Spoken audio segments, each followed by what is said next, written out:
नमस्कार, मैं हूँ शालिनी और आप देख रहे हैं BBN भव्य भारत न्यूज।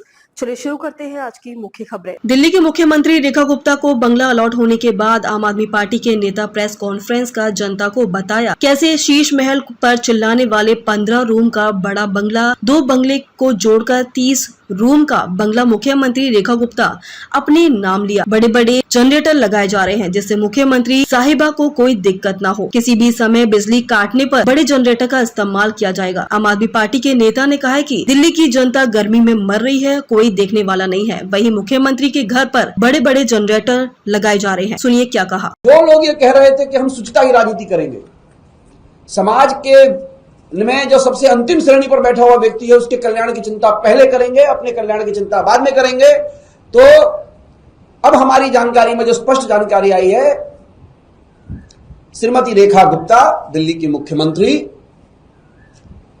अब उनको 2 बंगले अलॉट किए गए हैं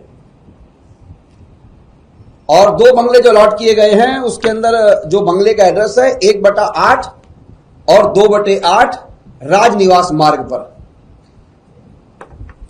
एक बंगले में 15 कमरे हैं, 2 बंगले में 30 कमरे हैं। रेनोवेशन के ऑर्डर दिए जा चुके हैं। हमारी जो अभी तक पुख्ता जानकारी है उसमें 14 62 kVA के जनरेटर लगाए जाएंगे कि मुख्यमंत्री जी रहेंगे, कहीं लाइट चली गई तो, कि पावर कट की समस्या है तो बैकअप चलता रहे। और अब हम इस माया महल को यह सुनिश्चित करेंगे कि 30 कमरों में कितने एयर कंडीशन लगेंगे, किस प्रकार की कारपेटिंग होगी, किस प्रकार से रेनोवेशन कराया जाएगा। और जो शुचिता की राजनीति कर रहे थे, मेरे को आज वो दिन याद आ रहा है, लक्ष्मीबाई केलकर जी ने राष्ट्रीय सेविका समिति बनाई थी, क्योंकि मैं 32 साल इनके साथ रहा, मैं इन सबको जानता हूं। उन्होंने कहा था कि सामाजिक मूल्यों की राजनीति करने के लिए महिलाओं को अग्रणी भूमिका निभानी पड़ेगी और उनको सामाजिक ताने बाने के साथ जो जद्दोजहद होती है उससे पार पाकर के आना पड़ेगा। चलिए, लक्ष्मीबाई केलकर जी की एक सपना पूरा हुआ कि उनकी महिला मुख्यमंत्री हो गई और भाजपा के दीनदयाल शोध संस्थान के विद्वान प्रचारकों के साथ मिलकर के तय हुआ कि मुख्यमंत्री को 30 कमरों का बंगला दिया जाना चाहिए, माया महल।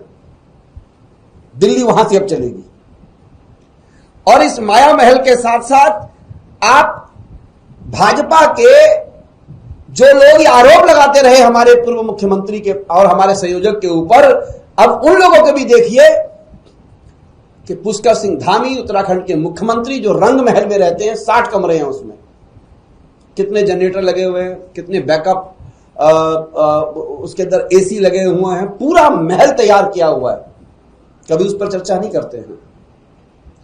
भोपाल के अंदर ऐश्वर्या महल तैयार किया गया है, वहां के मुख्यमंत्री वहां पर रहते हैं।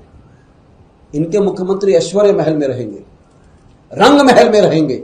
अब दिल्ली की मुख्यमंत्री माया महल में रहेंगी, वहां से शासन और सत्ता चलेगी। और मुख्यमंत्री जी जो अभी 4 महीने पहले तक कुछ भी नहीं थी, तो एक सामान्य सी गाड़ी में चलती थी, अर्टिगा में शायद किसी में, अचानक से मुख्यमंत्री जी को थ्रेट हो गया। मुख्यमंत्री जी के काफिले में 13 गाड़ियां चलती हैं, 45 सिक्योरिटी ऑफिसर चलते हैं, मतलब कि गार्ड और सिक्योरिटी ऑफिसर मिला करके 45, न जाने कौन सी थ्रेट हो गई। 45 लोग चलेंगे और मुख्यमंत्री जी के पास महिला बाल विकास मंत्रालय भी है, सामान्य प्रशासन विभाग भी है, वो मुख्यमंत्री भी हैं और सबकी जो गाड़ियां समय समय पे आती रहती हैं उसकी गणना अलग है। एक मेम साहब के लिए गाड़ी, एक साहब के लिए गाड़ी, और जो बच्चे घूमते हैं बाबा लोगों के लिए अलग गाड़ी। और अभी मैंने पता नहीं किया है, शायद मेरे कोई घर में छोटे मोटे जो पेट होते हैं उनके लिए भी शायद अलग व्यवस्था की गई होगी। लेकिन जिस प्रकार से ये लोग शुचिता की राजनीति करने की बात कर रहे थे, उस शुचिता की राजनीति में 13 गाड़ियों के काफिले में, और महंगी महंगी गाड़ियां जो भी हो सकती होंगी, जो सरकार की होती होंगी, वो चलती हैं।